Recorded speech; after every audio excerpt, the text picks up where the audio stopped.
Thanjavur Brihadeeswara temple, Periya കോവിൽ എന്നറിയപ്പെടുന്ന ഇത് ശരിക്കും പറഞ്ഞു കഴിഞ്ഞാൽ ഒരു അത്ഭുതമാണ് കേട്ടോ. കല്ലുകൊണ്ടൊക്കെ ഉള്ള ഒരു അത്ഭുതമാണ് ഇവിടെ. ഭക്തിയേക്കാൾ എനിക്ക് കൂടുതലായിട്ട് തോന്നുന്നു പണ്ട് കാലത്ത് ഇത് എങ്ങനെയാണ് ഇത് കൺസ്ട്രക്ട് ചെയ്തതെന്ന് ആലോചിക്കുമ്പോൾ ഉണ്ടാവുന്ന ഒരു അത്ഭുതമില്ല. ആ അത്ഭുതമാണ് ഇവിടെ വരുമ്പോൾ നമുക്ക് തോന്നുക. കാരണം ഏത് സൈഡിലേക്ക് നോക്കിയാലും നല്ല വ്യൂ ആണ്.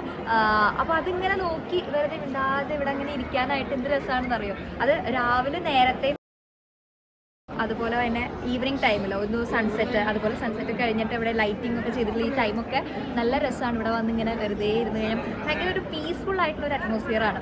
ഒരുപാട് ആളുകളുണ്ട്. രാവിലെ ഉള്ളതിനേക്കാൾ കൂടുതൽ ആളുകൾ എനിക്ക് തോന്നുന്നു നൈറ്റാണ് ഇവിടെ വരുന്നത്. അപ്പോൾ നമുക്ക് നിറയെ ആളുകളുണ്ടെങ്കിലും എല്ലാവരെയും അക്കോമഡേറ്റ് ചെയ്യാനുള്ള സ്പേസ് ഇവിടെ ഉണ്ട്. ഒരുപാട് പേർക്ക് ഇരുന്ന് സമാധാനമായിട്ട് ഇങ്ങനെ ഇരിക്കാനായിട്ട് കുറേ സ്ഥലമുണ്ട്. അപ്പോൾ ഭക്തിയും അതുപോലെ തന്നെ അത്ഭുതവും ഒക്കെ കൂടിയിട്ടുള്ളൊരു വികാരമാണ് ഇവിടെ വരുമ്പോൾ. അപ്പോൾ നമുക്കിതൊക്കെ ശരിക്കും നമ്മളിങ്ങനെ എങ്ങനെ ഇതൊക്കെ സാധിക്കുന്നു എന്ന് തോന്നുന്നു. പെരിയ കോവിലിൻ്റെ മുകളിലത്തെ ആ ഒരു സ്റ്റോൺ കണ്ടു കഴിഞ്ഞാൽ അറിയാം, അത് 30 ആനകളുടെ ഭാരമുള്ള, 80 ടൺ ഭാരമുള്ള കല്ലാണ് ആ മുകളിൽ ഇരിക്കുന്നത് എന്നാണ് പറയുന്നത്. ഇവിടുന്ന് നോക്കുമ്പോൾ നമുക്കത് അത്ര വലിപ്പം തോന്നില്ല, കാരണം അത് അത്രയും ഹൈറ്റിലായതുകൊണ്ടാണ്. അപ്പം അത് എങ്ങനെ ആ കല്ല് അവിടെ എത്തിച്ചു എന്നുള്ളത് ശരിക്കും പറഞ്ഞു കഴിഞ്ഞാൽ ഒരു അത്ഭുതമല്ലേ. അതും അത്രയും വർഷം മുൻപ് ഇതെങ്ങനെ ചെയ്തു എന്നുള്ളതൊക്കെ ആലോചിച്ച് കഴിഞ്ഞാൽ നമ്മളിങ്ങനെ ഇരുന്ന് പോകും. അതുപോലെ ഇതിനകത്ത് ശിവലിംഗമാണ് ഇവിടുത്തെ പ്രതിഷ്ഠ.